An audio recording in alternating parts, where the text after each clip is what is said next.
L'homme qui ne dormait jamais. Une fin terrifiante au Moyen-Âge. Personnage historique. Choisi, empereur. Frédéric II de Hohenstaufen. Frédéric II, surnommé Stupor Mundi. L'étonnement du monde était un empereur du Saint-Empire romain.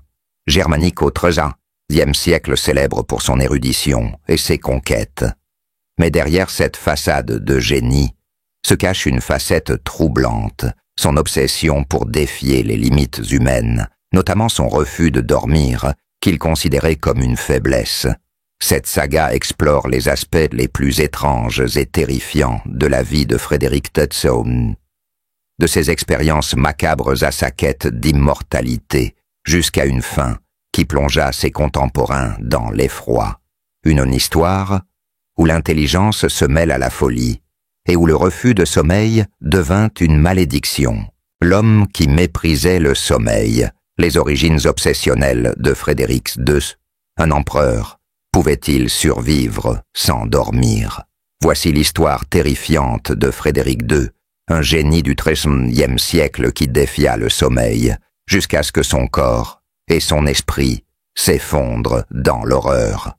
Cliquez sur « J'aime, abonnez-vous » et laissez un commentaire pour partager vos pensées et propager ce récit glaçant. Frédéric II de Hohenstaufen, né en 1194 à Jesi en Italie, était destiné à devenir l'un des souverains les plus extraordinaires du Moyen-Âge. Surnommé Stupor Mundi, l'étonnement du monde, pour son érudition et ses conquêtes, il régnait sur le Saint-Empire romain, germanique, la Sicile et Jérusalem. Mais derrière cette façade de grandeur se cachait une obsession étrange. Frédéric II considérait le sommeil comme une faiblesse humaine, un obstacle à sa quête de maîtrise absolue. Dès son jeune âge, il cherchait à repousser les limites du corps et de l'esprit, convaincu qu'un empereur digne de ce nom devait transcender les besoins humains. Cette obsession qui frôlait la démence façonna sa vie et mena à des actes si troublants qu'ils choquèrent même ses contemporains. Imaginez être un jeune prince entouré de scribes et de savants, refusant de fermer les yeux par peur de perdre une seconde de contrôle. Frédéric II grandit dans un monde où la science et la superstition s'entremêlaient. Élevé en Sicile, un carrefour culturel entre l'Europe chrétienne, le monde musulman et l'héritage byzantin, il développa une curiosité insatiable pour la connaissance. Les chroniques médiévales, comme celle de Matthieu Paris, décrivent un jeune homme dévorant des textes grecs, arabes et latins, fasciné par la médecine, l'astronomie et la philosophie. Mais cette soif de savoir prit une tournure sombre lorsqu'il commença à s'intéresser aux limites du corps humain. Selon des sources, Frédéric Dalit II croyait que le sommeil, en gaspillant des heures précieuses, était une entrave à son ambition de devenir un souverain quasi divin. Dès l'adolescence, il réduisit ses heures de repos, s'entraînant à rester éveillé des nuits entières, soutenu par des infusions d'herbes amères et une discipline de fer. Cette obsession pour l'éveil constant n'était pas seulement personnelle, elle devint une règle imposée à son entourage. Les courtisans et les serviteurs, selon la Chronica Slavorum d'Arnold de Lübeck, étaient contraints de veiller avec lui sous peine de punitions sévères. Une anecdote raconte qu'un page s'endormant, lors d'une session nocturne de débat philosophique, fut fouetté et forcé de rester éveillé pendant 3 jours. Ce comportement analysé par les psychologues modernes pourrait indiquer un trouble narcissique où Frédéric II projetait son besoin de contrôle sur ceux qui l'entouraient. Imaginez être un serviteur luttant contre l'épuisement terrifié à l'idée de fermer les yeux sous le regard perçant d'un empereur qui semblait ne jamais dormir. Son palais sicilien, à Palerme, devint un lieu où la science et la cruauté se mêlaient. Frédéric II, fasciné par la médecine arabe, commença à mener des expériences pour comprendre les effets de la privation de sommeil. Selon des récits, il ordonnait à des prisonniers ou à des serviteurs de rester éveillés pendant des semaines, observant leur déclin physique et mental. Ces expériences, bien que décrites avec exagération, dans des sources comme la Historia Diplomatica de Frédéric lui-même, révèlent un empereur prêt à sacrifier des vies pour satisfaire sa curiosité. Les historiens modernes comme David Aboulafia, dans Frédéric II, A Medieval Emperor, suggèrent que ces récits, bien que partiellement légendaires, reflètent une vérité. Frédéric de Deustuy voyait le corps humain comme un outil à manipuler, un moyen d'atteindre l'immortalité. Pourtant, cette période de sa vie fut aussi marquée par des réalisations brillantes. Frédéric II fonda l'université de Naples en 1224, un centre d'apprentissage qui attira des savants du monde entier. Sa cour était un lieu de débats intellectuels où chrétiens, musulmans et juifs échangeaient des idées. Mais cette ouverture contrastait avec son comportement de plus en plus erratique. Les récits décrivent un empereur qui, après des nuits sans sommeil, parlait avec une intensité fiévreuse, comme s'il était possédé par une énergie surnaturelle. Pour ses sujets, il était à la fois un génie et une énigme, un homme dont l'absence de sommeil semblait défier les lois de la nature. Si cette obsession pour l'éveil semble déjà troublante, ce n'était que le début. La prochaine partie plongera dans les expériences macabres de Frédéric Nobile de Descent, où sa quête de connaissances transforma son palais en un théâtre d'horreur. Mais ce n'est que le commencement. Attendez de voir ce qui suit. Un palais d'horreur, les expériences macabres de Frédéric II. Si l'obsession de Frédéric II pour le refus du sommeil révélait un empereur déterminé à transcender les limites humaines, ses expériences scientifiques, menées dans l'ombre de son palais sicilien, transformèrent cet idéal en un cauchemar. Fasciné par la science et convaincu que le sommeil était une faiblesse à éradiquer, Frédéric de Hodge utilisa son pouvoir pour conduire des expériences cruelles sur ces sujets, cherchant à percer les secrets du corps et de l'esprit. Cette partie explore les pratiques terrifiantes de l'empereur, où son génie intellectuel se mêlait à une curiosité morbide, faisant de son palais un théâtre d'horreur, où la vie humaine était un simple outil d'expérimentation. Ces actes à la frontière de la science et de la folie choquèrent même les esprits les plus endurcis de son époque. Si vous pensiez que son refus de dormir était étrange, attendez de voir ce qu'il faisait à ceux qui l'entouraient. Au XIIIe siècle, la cour de Frédéric II à Palerme était un centre d'innovation, où des savants musulmans, chrétiens et juifs collaboraient pour faire avancer la médecine, l'astronomie et la philosophie.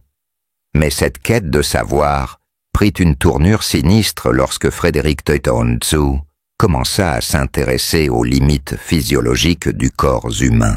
Selon des sources médiévales comme la Historia Diplomatica, compilée sous son règne, l'empereur obsédé par l'idée de vaincre le sommeil, ordonna des expériences pour tester la résistance humaine à la privation de repos. Ces récits, bien que parfois exagérés, décrivent un souverain qui considérait ses sujets, prisonniers, serviteurs, voire courtisans, comme des cobayes pour satisfaire sa curiosité.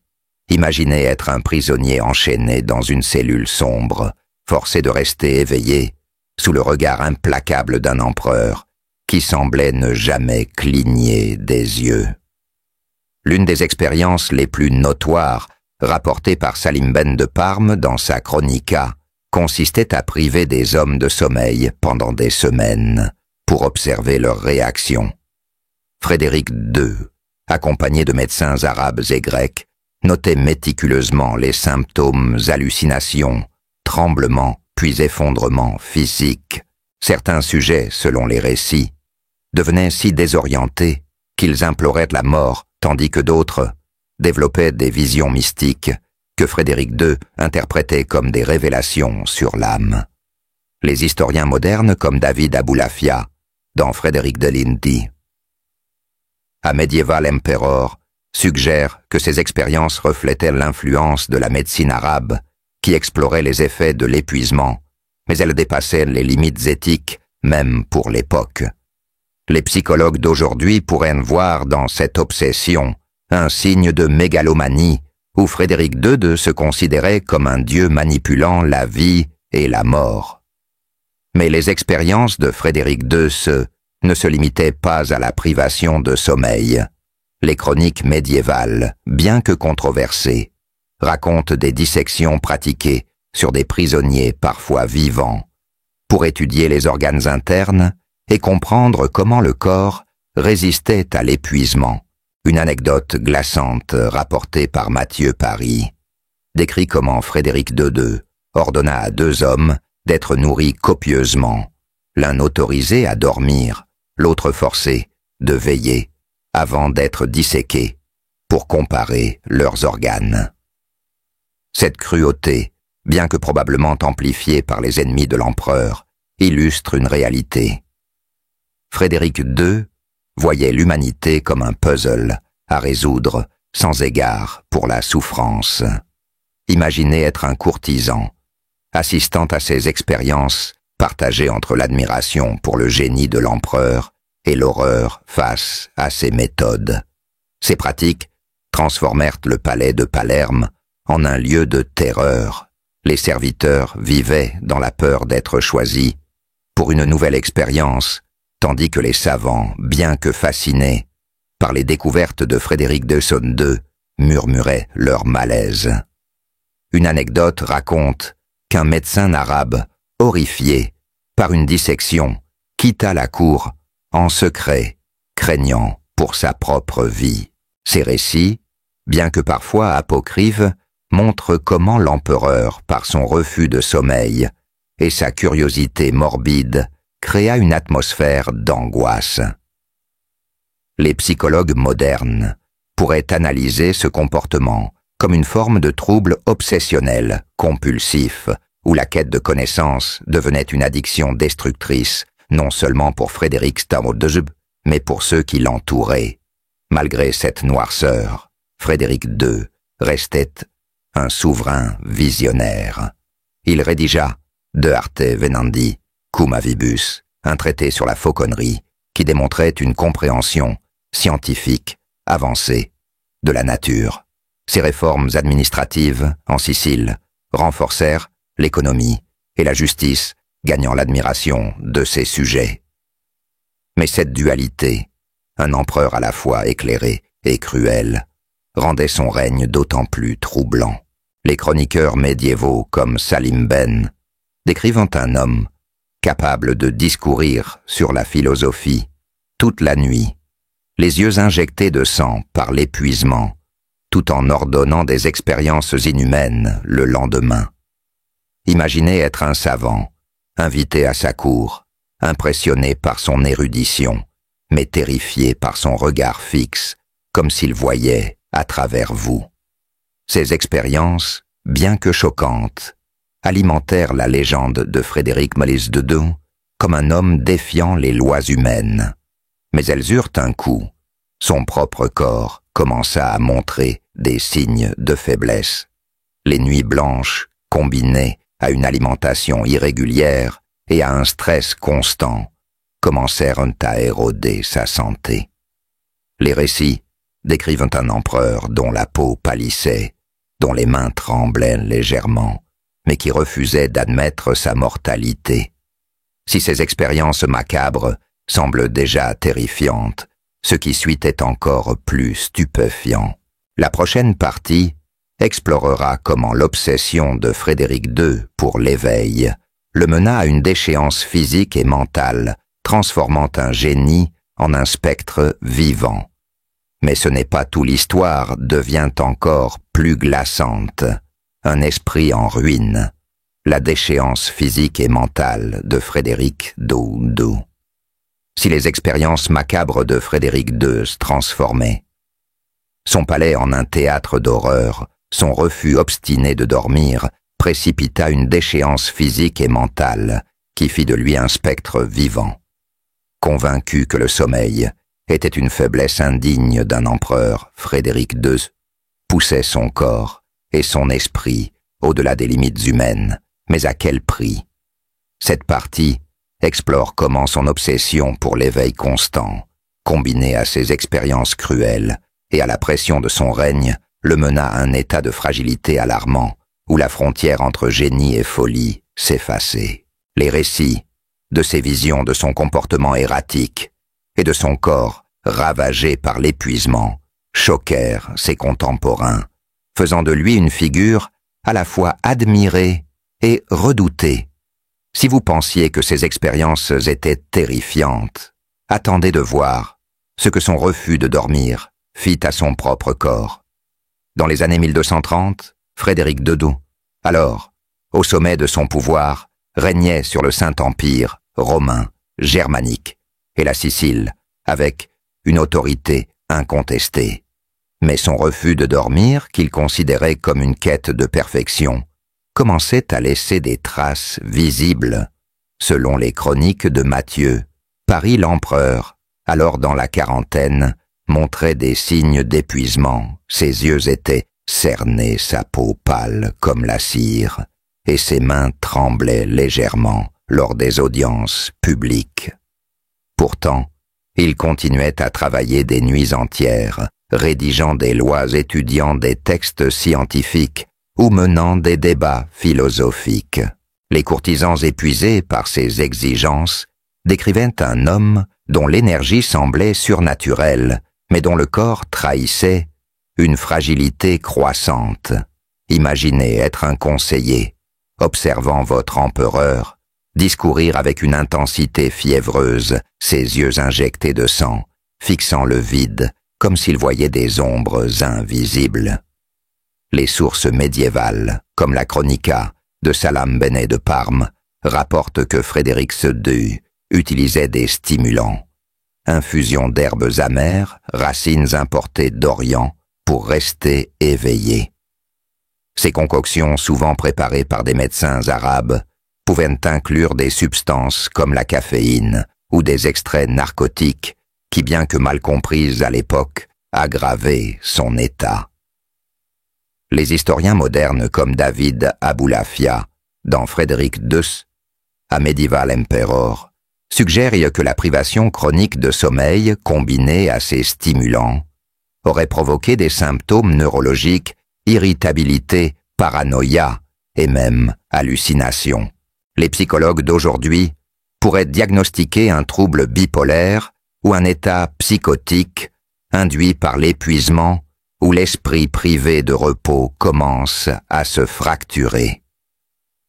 Imaginez l'angoisse de Frédéric II, incapable de s'arrêter, poussé par une obsession qui le consumait de l'intérieur. Les récits de l'époque décrivent des comportements de plus en plus erratiques. Lors d'un banquet en Sicile, Frédéric II aurait éclaté de rire sans raison, fixant un chandelier, comme s'il voyait une vision, avant de reprendre la conversation, comme si de rien n'était. Une autre anecdote rapportée par Salim Benet raconte qu'il ordonna l'exécution d'un serviteur pour avoir renversé du vin, une punition disproportionnée qui choqua la cour. Ces éclats, bien que rares, effrayaient son entourage qui commençait à murmurer que l'empereur était possédé par une force surnaturelle ou maudit par Dieu pour son orgueil. Les chroniqueurs chrétiens, souvent hostiles à Frédéric II, en raison de ses conflits avec la papauté, amplifiaient ses récits, le dépeignant comme un hérétique défiant les lois divines. Imaginez être un courtisan, marchant sur des œufs autour d'un souverain dont l'humeur oscillait entre génie éclatant et colère imprévisible. Le corps de Frédéric II souffrait autant que son esprit. La privation de sommeil chronique combinée à une alimentation irrégulière et au stress de ses campagnes militaires affaiblissait son système immunitaire. Les récits y décrivent des fièvres récurrentes et des douleurs articulaires qu'il ignorait, refusant les conseils des médecins qui l'imploraient de se reposer. Selon une source, il répondit à un médecin « Le sommeil est pour les faibles. Un empereur ne dort que dans la mort. » Cette obstination analysée par les médecins modernes pourrait indiquer une forme de masochisme psychologique où la souffrance était perçue comme une preuve de supériorité. Les infections probablement aggravées par le manque de repos commencèrent à marquer son corps. Des plaies mal cicatrisées, une toux persistante et une fatigue qui le forçait parfois à s'appuyer sur ses conseillers pour tenir debout. Malgré cette déchéance, Frédéric II continuait à impressionner par ses réalisations. En 1231, il promulgua les Constitutions Melfitanae, un code légal révolutionnaire pour la Sicile qui renforçait la justice et centralisait le pouvoir.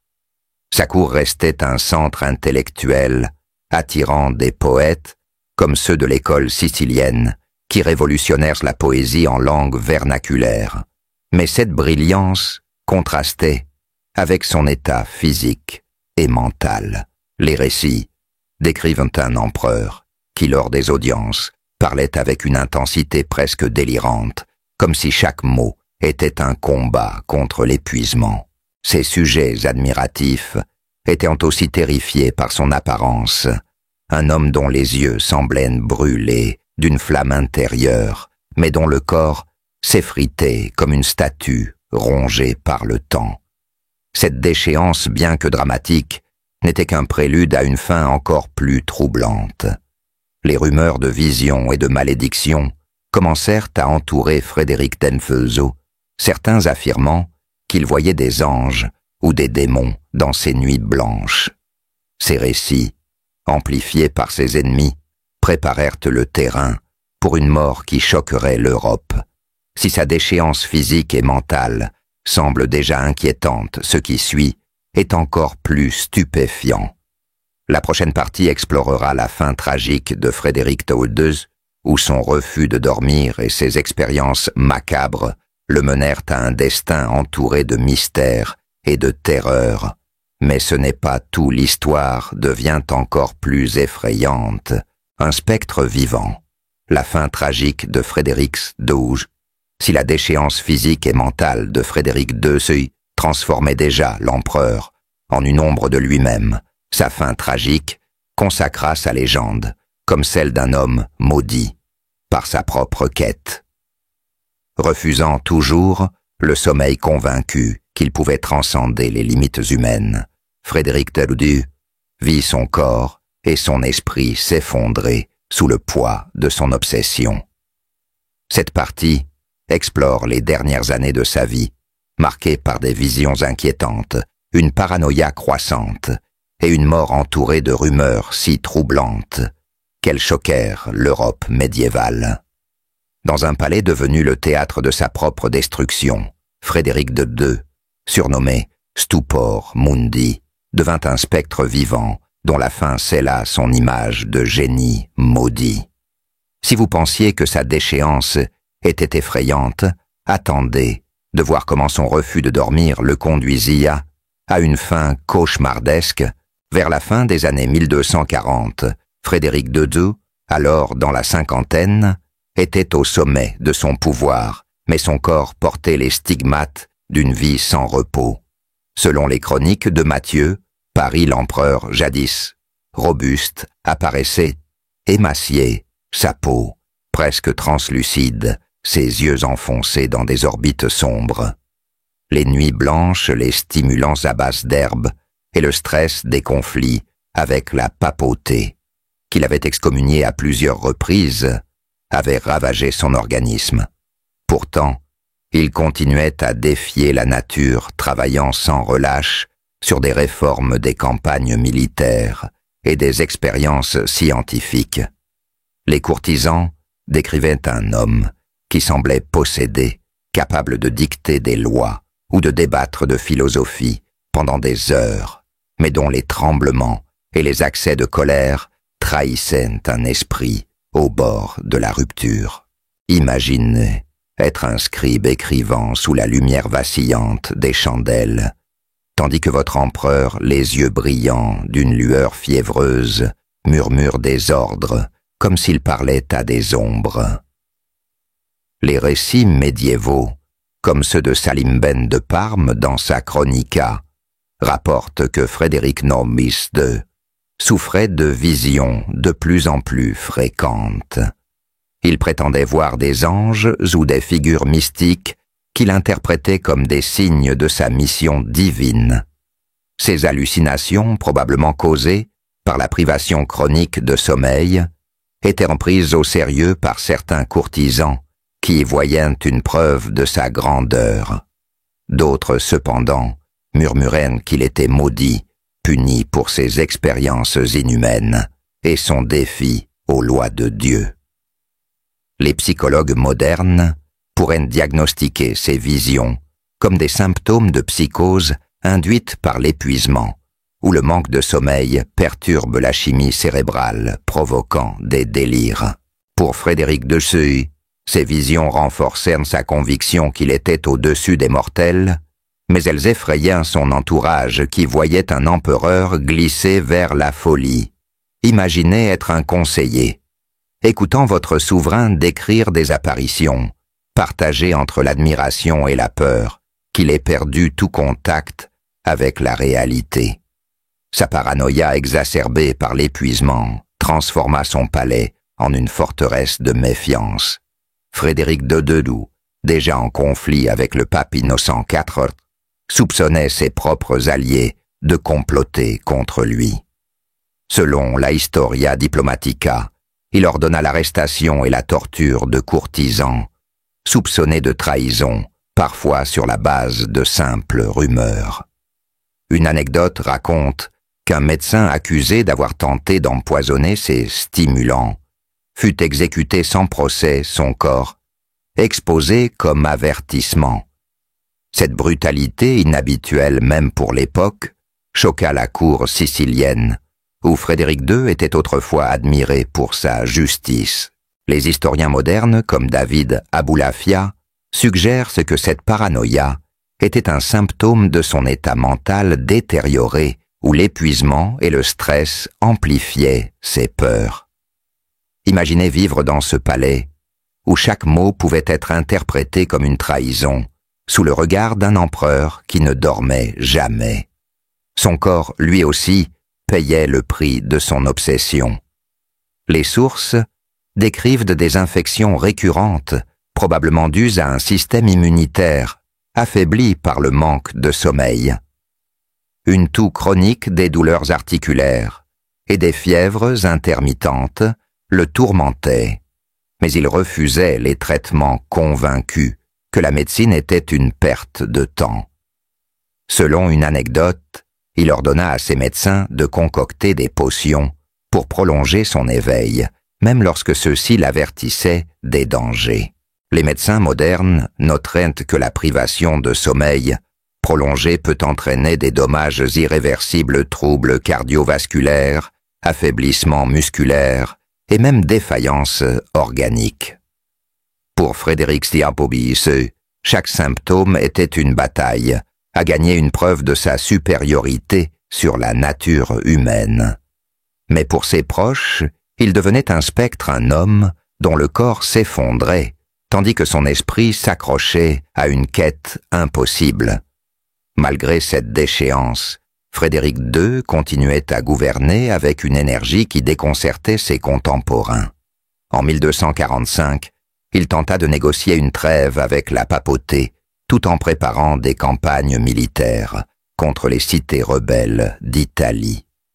Ses écrits, comme ses lettres à des savants arabes, montrent un esprit toujours vif, capable de discourir sur la cosmologie ou la zoologie. Mais ses éclairs de génie étaient éclipsés par des accès de rage et des décisions impulsives. Une source raconte qu'il ordonna la destruction d'un village entier, pour une insulte mineure, un acte qui horrifia même ses alliés. Cette dualité, un empereur à la fois brillant et instable, renforçait sa légende, mais aussi sa solitude. Imaginez être un général, recevant des ordres contradictoires d'un souverain, dont les yeux semblent voir au-delà du monde, comme s'il était déjà à moitié ailleurs. La fin de Frédéric Hamptus survint en décembre 1250, dans des circonstances entourées de mystères. Selon Mathieu Paris, il s'effondra lors d'un voyage en Apulie, terrassé par une fièvre soudaine. Les récits, divergents certains, affirment qu'il mourut d'une infection intestinale, exacerbée par son épuisement chronique. D'autres murmurent qu'il fut empoisonné par un proche lassé de sa tyrannie. Ce qui est certain, c'est que sa mort fut rapide et brutale, son corps trop faible pour résister. Une rumeur amplifiée par ses ennemis prétendait que son palais était maudit, que son refus de dormir avait attiré la colère divine. Cette fin, bien que tragique, n'était que le prélude à une légende encore plus sombre. La prochaine partie explorera comment la mort de Frédéric II donna naissance à des rumeurs de malédiction et d'apparition, transformant un empereur en un spectre médiéval. Mais ce n'est pas fini. L'histoire devient encore plus terrifiante. Une mort maudite, les rumeurs et mystères entourant la fin de Frédéric II. Si la déchéance physique et mentale de Frédéric II transformait l'empereur en un spectre vivant, sa mort en 1250 donna naissance à des rumeurs si troublantes qu'elles firent trembler l'Europe médiévale. Son refus obstiné de dormir combiné à ses expériences cruelles et à sa réputation d'hérétique aux yeux de la papauté alimenta des récits de malédiction, d'apparition et de châtiment divin. Cette partie explore les circonstances mystérieuses de sa mort, les légendes qui naquirent dans son sillage, et la manière dont son palais, devenu un lieu de terreur, fut hanté par l'ombre d'un empereur qui semblait défier la mort elle-même. La fin de Frédéric II, marquée par des visions et des superstitions, scella sa légende, comme celle d'un homme dont l'ambition avait attiré une punition surnaturelle. Si vous pensiez que sa déchéance était effrayante, attendez de découvrir les mystères qui entourèrent sa mort. En décembre 1250, Frédéric II, alors âgé de 56 ans, s'effondra dans son palais de Fiorentino, en Apulie, terrassé par une maladie soudaine. Selon les chroniques de Mathieu, Paris l'empereur, déjà affaibli par des années de privation de sommeil et de fièvre récurrente, succomba à une infection intestinale, peut-être une dysenterie aggravée par son état d'épuisement. Mais les récits de l'époque, comme ceux de Salimbenet de Parme dans sa Chronica, refusaient d'accepter une cause aussi banale pour la mort de Stupor Mundi. Les rumeurs se multiplièrent, certains affirmaient qu'il avait été empoisonné par un proche, peut-être un médecin ou un courtisan las de ses exigences inhumaines. D'autres prétendaient que son refus de dormir avait attiré la colère divine, le condamnant à une fin maudite. Imaginez être un serviteur dans ce palais, assistant à l'agonie d'un empereur dont les yeux même mourants semblaient fixer un monde invisible. Les circonstances de sa mort furent entourées d'un voile de mystère. Selon une anecdote rapportée par Mathieu Paris, Frédéric II, dans ses derniers instants, murmura des paroles incohérentes sur des visions d'anges et de démons, comme s'il était encore plongé dans les hallucinations qui hantaient ses nuits blanches. Ces derniers mots, bien que disputés, auraient été une prière pour que son empire survive, ou selon certains, une malédiction contre ses ennemis. Les chroniqueurs chrétiens, hostiles en raison de ses conflits avec la papauté, amplifièrent ces récits, décrivant une mort accompagnée de signes surnaturels, des chandelles s'éteignant seules des ombres mouvantes dans le palais, et une odeur de soufre flottant dans l'air. Ces détails, probablement exagérés, reflétaient la peur collective d'un homme qui semblait avoir défié les lois de Dieu et de la nature. Imaginez être un moine consignant ces récits, partagés entre la crainte de l'hérésie et la fascination pour un empereur plus grand que nature. Les rumeurs de malédiction prirent racine immédiatement après sa mort. Selon la Historia Diplomatica, le palais de Fiorentino, où Frédéric II s'éteignit, fut abandonné par ses occupants, qui juraient entendre des bruits de pas ou des murmures dans les couloirs la nuit. Une légende locale prétendait que l'âme de l'empereur, incapable de trouver le repos qu'il avait rejeté de son vivant, hantait les lieux. Les paysans, apuliens, évitaient le palais, convaincus qu'il était maudit par les expériences cruelles de Frédéric II. Les historiens modernes, comme David Abolafia, dans Frédéric Sabodo-II, A Medieval Emperor, attribuent ces histoires à la superstition médiévale, amplifiée par la réputation sulfureuse de l'empereur. Mais pour ses contemporains, ces récits étaient des preuves d'un châtiment divin, un avertissement contre l'orgueil humain. Imaginez marcher près de ce palais désert, entendant le vent gémir à travers les fenêtres brisées, craignant que l'esprit de Frédéric II ne soit encore là. L'Église qui avait excommunié Frédéric II à plusieurs reprises saisit l'occasion pour le dépeindre comme un hérétique maudit. Le pape Innocent IV, son ennemi juré, déclara que sa mort était une justice divine, une punition pour ses défis à l'autorité papale et ses expériences impies. Cette propagande relayée dans des bulles papales transforma Frédéric II en un symbole de l'Antéchrist pour certains clercs. Pourtant même cette condamnation ne put effacer son influence. Ses partisans, surtout en Sicile, le pleurèrent comme un visionnaire, et des rumeurs persistantes affirmaient qu'il n'était pas mort, mais qu'il s'était retiré dans un monastère ou une forteresse secrète pour poursuivre ses recherches. Cette légende, connue sous le nom de « mythe du retour », était courante pour les figures charismatiques, mais elle prenait une tournure particulièrement sombre avec Frédéric II, dont l'absence de sommeil semblait le rendre immortel. Les psychologues modernes pourraient analyser ces rumeurs comme une réponse collective au traumatisme de son règne. Frédéric II, par son génie et sa cruauté, avait marqué les esprits, au point que sa mort semblait inconcevable. Les visions et malédictions associées à son palais reflétaient une société cherchant à rationaliser l'énigme d'un homme qui vivait au-delà des limites humaines. Les neuroscientifiques d'aujourd'hui noteraient que la privation de sommeil, prolongée comme celle pratiquée par Frédéric II, peut entraîner des lésions cérébrales irréversibles, expliquant ses visions et sa paranoïa. Mais pour ses contemporains, ces phénomènes étaient des signes d'une damnation surnaturelle, renforçant l'idée qu'il avait conclu un pacte avec des forces obscures. L'impact immédiat de sa mort fut un vide politique. Son empire déjà fragilisé par les conflits avec la papauté et les cités italiennes s'effondra rapidement. Son fils Conrad IV tenta de maintenir l'héritage, mais sans le charisme de Frédéric II, l'unité du Saint-Empire s'effrita. En Sicile, des révoltes éclatèrent alimentées par des récits de malédiction liés au palais de l'empereur. Ces troubles montrent comment la légende de Frédéric II, même après sa mort, continuait d'influencer les événements, transformant un homme en un symbole à la fois inspirant et terrifiant.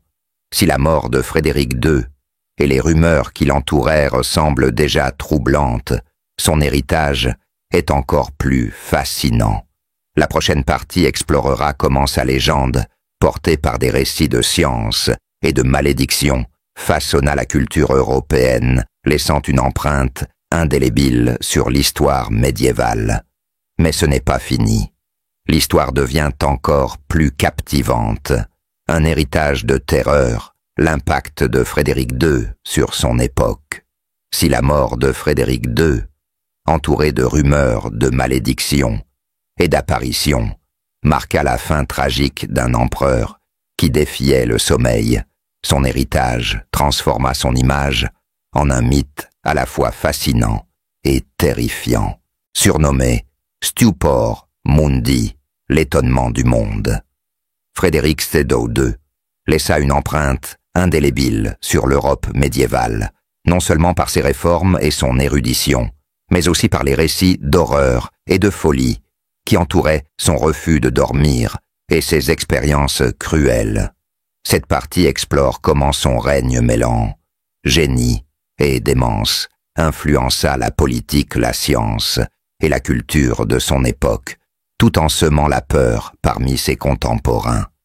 Son palais devenu un lieu maudit, et sa légende amplifiée par des siècles de récits, firent de lui une figure à la frontière de l'humain et du surnaturel.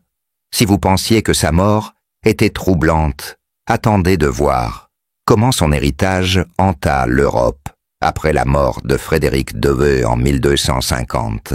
Son empire, englobant le Saint-Empire romain germanique, la Sicile et Jérusalem, plongea dans le chaos. Selon des sources, comme la Chronica de Salim Ben de Parme, son fils Conrad de Chartres tenta de maintenir l'unité, mais sans le charisme et l'autorité de Frédéric II, les rivalités internes et les conflits avec la papauté déchirèrent son héritage. Les cités italiennes, comme Florence et Milan, se rebellèrent, tandis que la Sicile sombra dans des révoltes alimentées par la peur et les rumeurs. Les paysans murmuraient que le palais de Fiorentino, où l'empereur était mort, était maudit, hanté par l'esprit d'un homme qui avait défié Dieu en refusant le sommeil. Imaginez être un voyageur sicilien, évitant ce palais abandonné, craignant que l'ombre de Frédéric II ne rôde encore dans ses couloirs. Sur le plan politique, Frédéric II avait centralisé le pouvoir en Sicile grâce à ses Constitutiones Melfitanae, un code légal révolutionnaire qui renforçait la justice et l'administration. Mais son obsession pour le contrôle, reflétée dans son refus de dormir, avait aussi créé une cour où la peur régnait. Les chroniqueurs, comme Mathieu Paris, décrivent des courtisans vivant dans l'angoisse terrifiée par les sautes d'humeur d'un empereur dont l'épuisement rendait les décisions imprévisibles. Cette atmosphère de terreur persista après sa mort, les gouverneurs locaux hésitant à occuper ses palais de peur d'être associés à sa légende maudite. Les historiens modernes comme David Abulafia, dans Frédéric II, A Medieval Emperor, notent que cette peur reflétait la dualité de son règne, un souverain visionnaire, mais dont les excès inspiraient autant de crainte que d'admiration. Sur le plan scientifique, l'héritage de Frédéric II fut à la fois brillant et controversé. Son université de Naples, fondée en 1224, devint un centre d'apprentissage qui influença la Renaissance italienne. Son traité De Arte Venandi Cum Avibus sur la fauconnerie démontrait une compréhension scientifique avancée, mêlant observation et expérimentation. Mais ses expériences sur la privation de sommeil et les dissections, bien que motivées par une curiosité scientifique, laissèrent une tache sombre. Les savants arabes et chrétiens qui avaient collaboré avec lui continuèrent à diffuser ses idées, mais avec prudence, craignant d'être associés à ces pratiques inhumaines.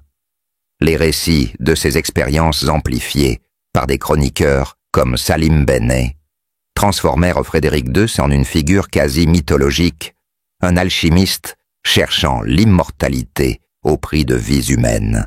Imaginez être un étudiant à Naples, lisant les travaux de l'empereur, fasciné par son génie, mais horrifié par les rumeurs de ses dissections. Dans la culture populaire, Frédéric de Robisso devint un symbole ambigu. Pour les chrétiens, il était souvent dépeint comme un hérétique, excommunié par la papauté pour son défi à l'autorité religieuse. Les bulles papales d'Innocent IV le présentaient comme un antéchrist dont le refus de dormir était une preuve de son orgueil diabolique. Mais en Sicile, où il était admiré pour ses réformes, les paysans et les poètes de l'école sicilienne le voyaient comme un héros tragique, un homme dont l'intelligence avait dépassé les limites humaines. Des chansons et des contes transmis dans les tavernes racontaient ses nuits blanches et ses visions le transformant en une figure à la frontière du divin et du démoniaque. Ces récits, bien que romancés, montraient comment Frédéric II captivait l'imaginaire collectif. Imaginez écouter un troubadour chanter l'histoire d'un empereur qui ne dormait jamais, ses yeux brillants dans l'obscurité comme ceux d'un spectre. Les psychologues modernes pourraient analyser cet héritage comme une réponse collective à un homme qui incarnait à la fois l'aspiration humaine à transcender ses limites et la peur de la démesure. Sa privation de sommeil, vue aujourd'hui comme une cause de psychose et de dommages physiques, était interprétée à l'époque comme un signe de sainteté ou de damnation. Les neuroscientifiques noteraient que le manque de sommeil prolongé, comme celui pratiqué par Frédéric Nori de Zoet, perturbe la production de neurotransmetteurs, entraînant des hallucinations et une paranoïa, ce qui expliquerait ses visions et son comportement erratique. Pour ses contemporains, cependant, ces phénomènes étaient des preuves d'un pacte surnaturel, renforçant l'idée qu'il avait vendu son âme pour défier la mort. L'impact de Frédéric II se fit aussi sentir dans la littérature et l'art médiéval. Les poètes de l'école sicilienne, influencés par sa cour, développèrent une poésie amoureuse qui révolutionna la langue vernaculaire. Mais leurs vers contenaient parfois des allusions voilées à un souverain tourmenté dont l'esprit brillait dans l'obscurité des nuits blanches. À la Renaissance, des humanistes comme Pétrarque firent référence à Frédéric Tormuso comme un précurseur de l'érudition, mais avec une note de méfiance, conscient des rumeurs entourant ses expériences. Cette ambiguïté, un homme à la fois admiré et craint, rendait son héritage d'autant plus puissant, un mélange de lumière et d'ombre. Si l'impact de Frédéric II sur son époque semble déjà impressionnant, les légendes qui persistèrent après sa mort sont encore plus fascinantes. La prochaine partie explorera comment son mythe, porté par des récits de malédiction et de visions, continua de hanter l'Europe, transformant un empereur en une figure immortelle dans l'imaginaire collectif. Mais ce n'est pas fini. L'histoire devient encore plus envoûtante. Un spectre immortel, la légende éternelle de Frédéric d'Aube II.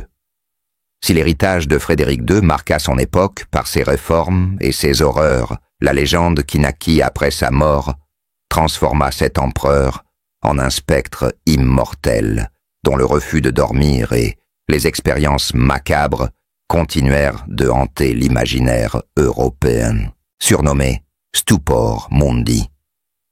L'étonnement du monde, Frédéric II devint une figure à la croisée du génie et de la damnation, un souverain dont l'histoire oscillait entre admiration et effroi.